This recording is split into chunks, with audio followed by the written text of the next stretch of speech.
Hello everyone, स्वागत है आपका हमारे चैनल पुस्तक ज्ञान में। फ्रेंड्स, आज के इस वीडियो में हम लोग देखेंगे क्लास 10th के फिजिक्स का chapter magnetic effect of electric current का सेकेंड पार्ट। दोस्तों, आज हम लोग शुरू करेंगे मैग्नेटिज्म इन ह्यूमन बीइंग से आगे का हिंदी एक्सप्लेनेशन। तो चलिए देर ना करते हुए वीडियो को शुरू करते हैं। हमारा जो ह्यूमन शरीर है इसमें भी जो है मैग्नेटिक जो फील्ड होता है ये प्रोड्यूस होता है। अब देखते हैं कि ये कैसे प्रोड्यूस होता है। चूँकि हमारा जो शरीर होता है इसमें बहुत ही वीक यानी कि बहुत ही कमज़ोर इलेक्ट्रिक जो करंट होता है ये प्रोड्यूस होता है, और ये होता है आयन्स के कारण। इसे हम लोग आयोनिक करंट भी कहते हैं। अब हमने पढ़ा है जहाँ भी इलेक्ट्रिक करंट होता है वहाँ पे मैग्नेटिक फील्ड प्रोड्यूस होता है। इसलिए जब भी ये जो कमज़ोर आयोनिक करंट हमारे नर्व सेल के द्वारा जब ये आगे बढ़ते हैं तो ये हमारे शरीर में मैग्नेटिक फील्ड प्रोड्यूस करते हैं। अब देखिए, हमारे शरीर के दो ऐसे मेन ऑर्गन्स होते हैं जहाँ पे मैग्नेटिक फील्ड जो होता है ये क्वाइट सिग्निफिकेंट होता है, और ये जो दो ऑर्गन्स होते हैं हार्ट और ब्रेन होते हैं। अब देखिए, ये जो मैग्नेटिज्म प्रोड्यूस होता है हमारे शरीर में, इसका मेडिकल डायग्नोसिस में है, इसका एक बहुत ही इम्पोर्टेंट यूज भी होता है। इसका यूज होता है MRI टेक्निक के लिए, यानी कि मैग्नेटिक रेजोनेंस इमेजिंग के लिए इसका यूज किया जाता है। इसके द्वारा जो डॉक्टर्स होते हैं हमारे शरीर के जो अंदरूनी हिस्से होते हैं उसे आसानी से देख सकते हैं। ये जो MRI जो टेक्निक होता है इससे जो कैंसरियस टिश्यू होता है हमारे शरीर के अंदर किसी भी व्यक्ति का, उसको आसानी से डॉक्टर लोग देख पाते हैं। तो इससे यूँ कहें कि ये जो मैग्नेटिक फील्ड प्रोड्यूस होता है इससे बेनिफिट भी होता है मेडिकल के क्षेत्र में। अब आगे देखते हैं, force on current carrying conductor place in a magnetic field. अगर कोई मैग्नेटिक फील्ड में कोई करंट कैरिंग कंडक्टर को अगर हम लोग डालते हैं तो उस पर क्या फोर्स अप्लाई होता है उसके बारे में देखते हैं। अब पहले ही हमने इस चीज़ को एक एक्सपेरिमेंट को और स्टेट्स एक्सपेरिमेंट को डिस्क्राइब किया था। हमने उसमें देखा था कि अगर कोई करंट कैरिंग वायर है, ठीक है, और वायर में अगर कोई करंट फ्लो हो रहा है और अगर उसके बगल में अगर किसी कंपास को हम लोग डालते हैं तो चूंकि मैग्नेटिक फील्ड प्रोड्यूस होता है जिसके कारण जो कंपास का नीडल होता है ये डिफ्लेक्ट करना शुरू कर देता है, ये नॉर्थ साउथ पोजीशन में डिफ्लेक्ट करना शुरू कर देता है। अब चूंकि ये जो कंपास होता है इसमें बहुत ही छोटा फ्रीली पिवोटेड मैग्नेट होता है, यानी कि जो आसानी से घूमते रहता है। तो हम लोग ये कह सकते हैं कि अगर कोई करंट कैरिंग वायर है वो उस मैग्नेट पर मैकेनिकल फोर्स लगाता है, जिसके कारण वो मैग्नेट क्या करना शुरू कर देता है, घूमना शुरू कर देता है। अब अगर इसी बात को अगर हम लोग रिवर्स कर दें कि अगर कोई मैग्नेट जो है मैकेनिकल फोर्स अगर किसी करंट कैरिंग वायर पर लगाए और वायर अगर फ्री हो मूव करने के लिए, ठीक है, तो ये जो होता है ये उस वायर पर एक फोर्स लगाता है, उस वायर पर ये फोर्स लगाता है। अब इसको हम लोग Newton third law of motion के द्वारा भी समझ सकते हैं। हम लोग Newton third law of motion में हमने ये पढ़ा है कि अगर कोई भी जो ऑब्जेक्ट है, कोई भी ऑब्जेक्ट को नहीं, इसमें मैग्नेट को लेकर ही हम लोग समझ लेते हैं, मैग्नेट और वायर को लेकर समझ लेते हैं कि जो मैग्नेट है ये इक्वल और अपोजिट फोर्स लगाता है करंट कैरिंग कंडक्टर पे, यानी कि जितना करंट कैरिंग कंडक्टर फोर्स लगाता है मैग्नेट पे उतना ही जो मैग्नेट है ये इक्वल एंड अपोजिट फोर्स जो है वो अप्लाई करता है। फैराडे ने ये डिस्कवर किया था कि जब कोई करंट कैरिंग कंडक्टर को अगर हम लोग मैग्नेटिक फील्ड में डालते हैं तो एक मैग्नेटिक फोर्स जो करंट कैरिंग कंडक्टर है वो मैग्नेटिक फोर्स एक्सर्ट करता है उस कंडक्टर पर, जिसके कारण वो कंडक्टर जो है ये मूव करना शुरू कर देता है। अब यही जो प्रिंसिपल है ये इसे हम लोग मोटर प्रिंसिपल भी कहते हैं, और इसी के कारण बहुत सारे इलेक्ट्रिकल जो डिवाइसेज होते हैं जैसे कि इलेक्ट्रिकल मोटर हुआ, उसके बाद मूविंग कॉइल, गैल्वेनोमीटर हुआ, इन सभी चीज़ का प्रोड्यूस हुआ या ये सभी चीज़ जो हुए ये बने। अब आगे देखते हैं, experiment to demonstrate the force acting on a current carrying conductor placed in a magnetic field, the kicking wire experiment. इसे हम लोग किकिंग वायर एक्सपेरिमेंट भी कह सकते हैं। अब फिगर पे थोड़ा सा ध्यान दीजिएगा आप लोग। हम इस फिगर के द्वारा समझाने की कोशिश करते हैं। इस फिगर में सबसे जो ऊपर दिया हुआ है जहाँ पे हम लोग पढ़ सकते हैं सपोर्ट फ्लेक्सिबल जॉइंट दिया हुआ है, T दिया हुआ है, यहाँ पे AB एक वायर लगा दिया गया है, बगल में बैटरी है, आप लोग देख सकते हैं, और नीचे जो है एक छोटे से बर्तन में मरकरी को रखा गया है, और ऊपर वाला जो ये AB वायर है उसको उस मरकरी के ऊपर टच करा दिया गया है। यहाँ बैटरी से जो निगेटिव टर्मिनल है, ठीक है, जो दूसरा टर्मिनल है वो इस मरकरी में डाल दिया गया है। अब देखिए, अब जैसे ही हम लोग स्विच को ऑन करेंगे तो चूँकि हम लोग जानते हैं कि जो इलेक्ट्रिक करंट है ये पॉजिटिव से निगेटिव की तरफ जाता है, तो ये जो बैटरी का फ्लो हुआ ये पॉजिटिव से लेकर निगेटिव की तरफ जाना शुरू हो जाएगा। चूँकि A से B की तरफ आएगा और हम लोग जानते हैं कि जो मरकरी होता है ये गुड कंडक्टर ऑफ इलेक्ट्रिसिटी होता है, तो इसके कारण ये सर्किट पूरा कंप्लीट है। चूँकि AB जो वायर है ये मरकरी वाला जो प्लेट है इसमें गिरा हुआ है और नीचे से जो बैटरी का जो टर्मिनल है ये भी मरकरी वाला में गया हुआ है, यानी कि ये सर्किट कंप्लीट है। अब जैसे ही हम लोग इसके स्विच को ऑन करते हैं तो इलेक्ट्रिक करंट फ्लो होना शुरू हो जाता है from positive terminal to negative terminal, यानी कि AB तक ये क्या हो जाता है, करंट आना शुरू हो जाता है। अब देखिए यहाँ पे एक मैग्नेट को हमने डाल दिया है और उसके बीच में इस मरकरी के छोटे से जो बर्तन है इसमें हमने मरकरी डाला हुआ है। अब देखिए जैसे ही इलेक्ट्रिक करंट इसमें से फ्लो करना शुरू हो जाएगा, ये जो AB तार है हम लोग देख सकते हैं कि जो छोटा सा डैश डैश डैश डैश करके दिया हुआ है AB डैश, वहाँ पे पहुँच जाएगा। अब देखिए, अब जैसे ही ये तार AB डैश के पास पहुँच जाएगा तो सर्किट ब्रेक हो जाएगा, क्योंकि मरकरी से ये अलग हट जा रहा है जिसके कारण सर्किट ब्रेक हो जाएगा। और जब सर्किट ब्रेक हो जाएगा तो फिर ये जो AB डैश तार है ये फिर वापस अपने पोजीशन AB पर आ जाएगा। अब फिर जैसे ही AB पर आएगा फिर से ये जो एक सर्किट कंप्लीट हो जाएगा और फिर से ये आगे की तरफ साउथ की तरफ भागेगा। चूँकि अब ये भागा किस लिए, इसके बारे में हम लोग समझते हैं। ये इसलिए भागता है कि जैसे ही हमने आगे पहले भी पढ़ा हुआ था कि जैसे ही कोई सर्किट में अगर इलेक्ट्रिसिटी फ्लो करना शुरू होता है तो उसके आसपास मैग्नेटिक फील्ड भी प्रोड्यूस होता है, और इसी मैग्नेटिक फील्ड प्रोड्यूस होने के कारण, ठीक है, ये साउथ की तरफ जो मैग्नेट है, नॉर्थ और साउथ पॉइंट किया गया है, साउथ की तरफ भागना शुरू हो जाता है।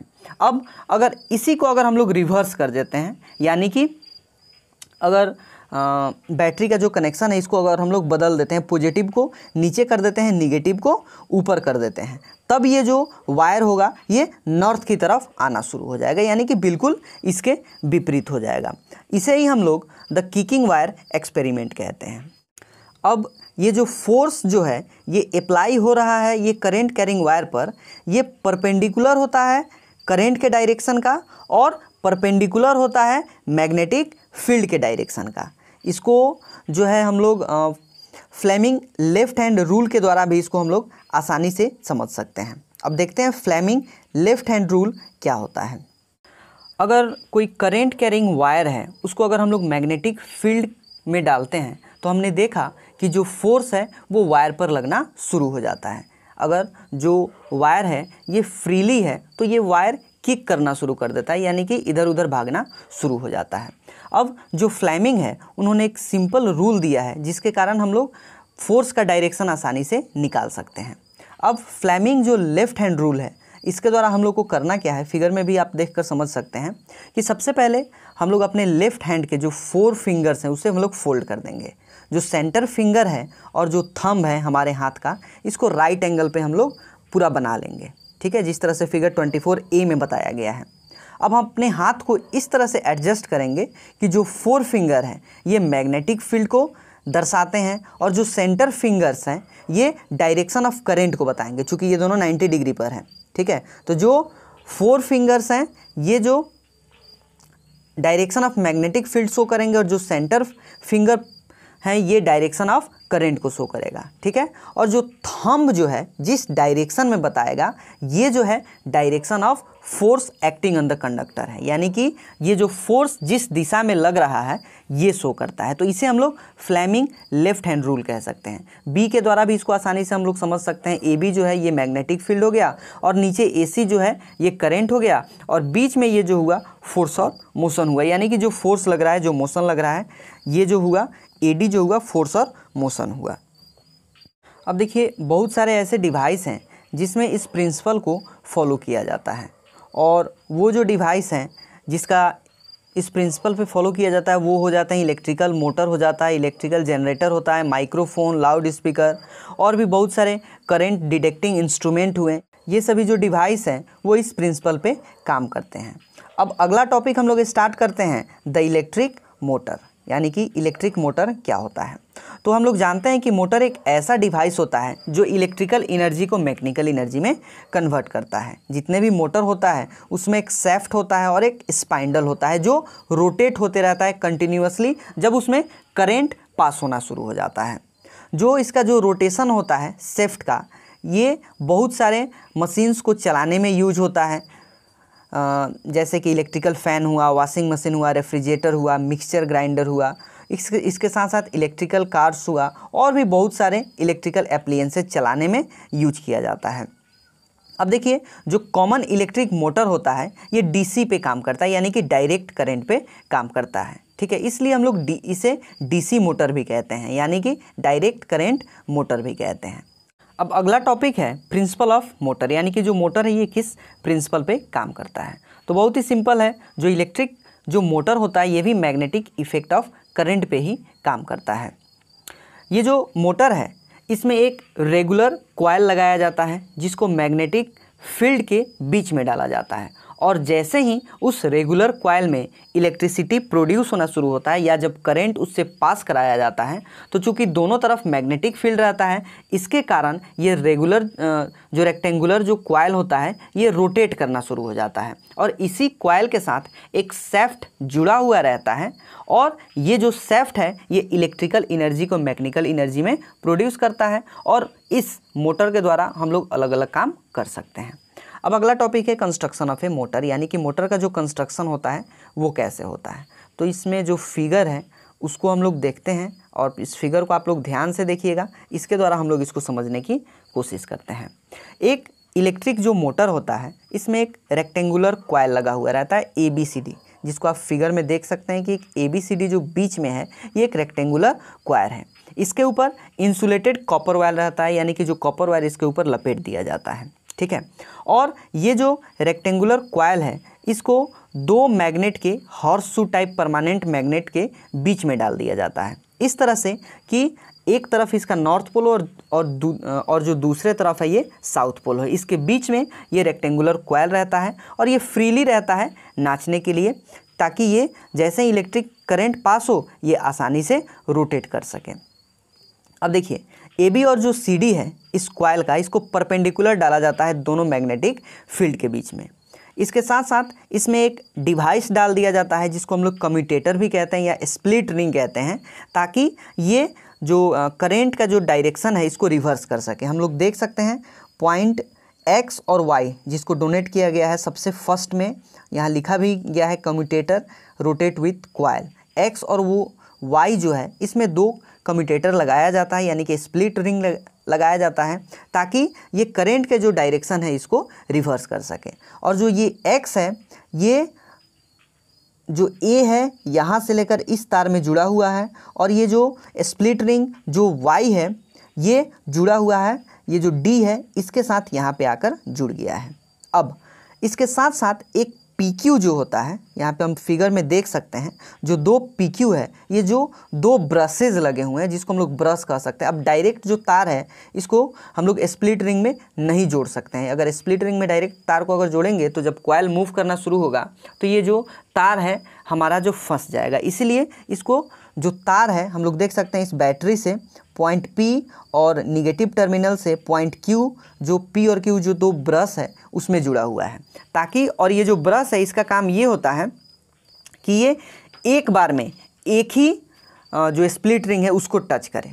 एक जब रोटेशन होगा तो एक बार में एक ही स्प्लिट रिंग को टच करे।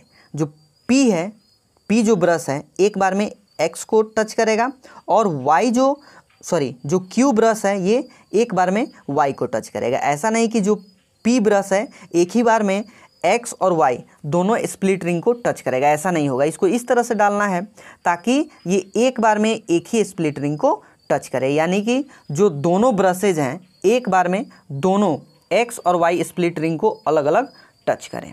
अब ये हमने देखा कि एक जो मोटर होता है इसका कंस्ट्रक्शन होता है कि ये किस तरह से जुड़ा हुआ रहता है। हाँ, और एक और चीज़ ये है कि जो यहाँ पे हमने जो स्प्लिट रिंग देखा है उसी के ऊपर शेफ्ट लगाया जाता है। इस फिगर में इस चीज़ को नहीं बताया गया है, इसी के ऊपर शेफ्ट लगाया जाता है, जिसके कारण ताकि जब ये मोटर रोटेट करना शुरू करे तो वो शेफ्ट भी रोटेट करे और इस जो इलेक्ट्रिकल एनर्जी है इसको मैकेनिकल एनर्जी में कन्वर्ट किया जा सके।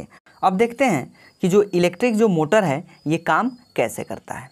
तो देखिए, जब कोई इलेक्ट्रिक करंट जब रेक्टेंगुलर कॉइल में पास होता है तो इस करंट के कारण उस रेक्टेंगुलर कॉइल में मैग्नेटिक फील्ड जो होता है वो प्रोड्यूस होना शुरू हो जाता है उस कॉइल के आसपास।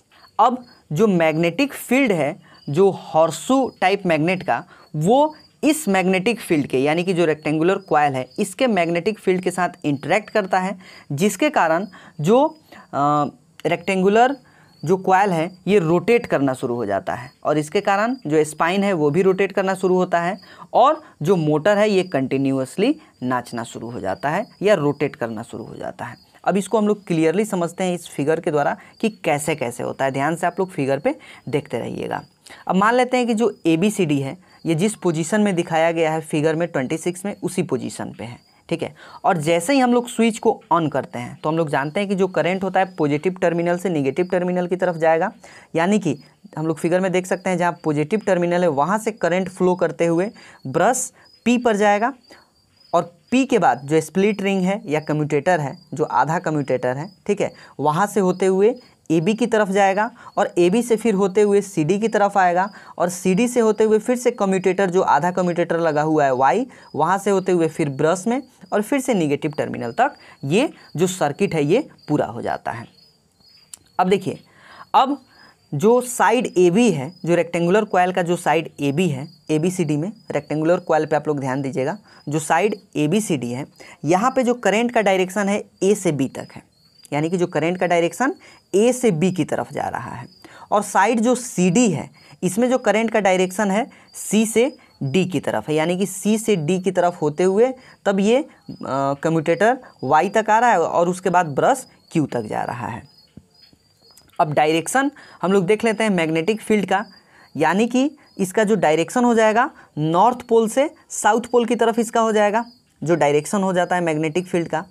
अब जब फ्लेमिंग लेफ्ट हैंड रूल अगर हम लोग लगाएंगे तो हम लोग देखेंगे कि जो डायरेक्शन है कॉइल का वो डाउनवर्ड डायरेक्शन में हो जाएगा, यानी कि AB जो हो जाएगा ये नीचे की तरफ आ जाएगा और जो CD जो है ये ऊपर की तरफ आ जाएगा, यानी कि यूँ कहें कि जो डायरेक्शन हो जाएगा इस फोर्स का ये एंटी क्लॉकवाइज डायरेक्शन हो जाएगा। हम लोग देख भी सकते हैं इस फिगर में बताया गया है सबसे ऊपर direction of rotation of coil anti clockwise, यानी कि जब AB से करंट फ्लो होना शुरू हो जाएगा तो ये जो कॉइल है रेक्टेंगुलर कॉइल है ये डाउनवर्ड डायरेक्शन में यानी कि एंटी क्लॉकवाइज डायरेक्शन में मूव करना शुरू हो जाएगा। अब देखिए, अब जैसे ही AB जो है ये नीचे आ जाता है और CD जो है ऊपर चला जाता है, यानी कि अब पूरा ये बीच में हो जाता है, तब अब हम लोग ब्रश पे ध्यान देते हैं। एक ब्रश P है और एक ब्रश Q है। अब देखिए, जैसे ही AB नीचे आ जाता है तो ये जो कम्यूटेटर है या स्प्लिट रिंग है, ठीक है, ये बीच में आ जाएगा, जिसके कारण X और P का संपर्क टूट जाएगा, ठीक है। और उसी तरह Y और ब्रश जो Q है ये जब ऊपर आएगा, CD जब ऊपर आएगा तो Y और Q का भी जो संपर्क है ये टूट जाएगा, जिसके कारण सर्किट ब्रेक हो जाएगा। अब देखिए, सर्किट यहाँ ब्रेक हो जाएगा तो ऐसा नहीं है कि ये जो कॉइल है ये रोटेट नहीं करेगा, क्योंकि ये पहले ही मोमेंटम गेन कर चुका है, जिसके कारण फिर से ये अपना डायरेक्शन बदल देगा, यानी कि अब जो CD है ये AB के जगह पर आ जाएगा और जो AB है ये चला जाएगा पलटकर CD के जगह पर, और ये जो कम्यूटेटर Y है ये आ जाएगा ब्रश P के पास, और जो कम्यूटेटर X है यानी कि स्प्लिट रिंग जो X है ये आ जाएगा ब्रश Q के पास। अब इसके कारण क्या हो जाता है, जो करंट का जो डायरेक्शन हो जाता है ये रिवर्स हो जाता है, यानी कि पहले जो करंट है ये A से B की तरफ, फिर B से C की तरफ, फिर C से D की तरफ जा रहा था, तो अब जब ये रोटेट कर जाता है तो अब जो करंट हो जाएगा ये D से C की तरफ जाएगा और फिर C से होते हुए लास्ट में A की तरफ आ जाएगा, यानी कि ये जो डायरेक्शन जो हो जाता है करंट का बदल जाता है। और जब करंट का डायरेक्शन फिर बदल जाता है तो फिर से वही फ्लेमिंग लेफ्ट हैंड रूल अगर हम लोग लगाएंगे तो ये डाउनवर्ड डायरेक्शन यानी कि एंटी क्लॉकवाइज डायरेक्शन में ही क्या करेगा, ये मूव करेगा। इसके कारण ये जो मोटर है ये कंटिन्यूअसली मूव करते रहेगा जब तक इलेक्ट्रिसिटी जो है या जो बैटरी से जो करंट है वो ब्रश से होते हुए, कम्यूटेटर से होते हुए जो रेक्टेंगुलर कॉइल है वहाँ तक पहुँचता है। तब तक ये जो कॉइल है ये रोटेट करते रहेगा और इस रोटेशन के कारण बहुत सारे बड़े बड़े मशीनों को, बहुत सारे जो मिक्सचर ग्राइंडर हुआ, वॉशिंग मशीन हुआ, इन सभी चीज़ों को चलाया जाता है। तो ये जो था ये मोटर का वर्किंग था। तो फ्रेंड्स इस वीडियो में बस इतना ही। आगे मिलेंगे हम लोग इसके अगले टॉपिक के साथ। तब तक के लिए हमारे चैनल पर बने रहिए और हमारे वीडियो को देखते रहिए।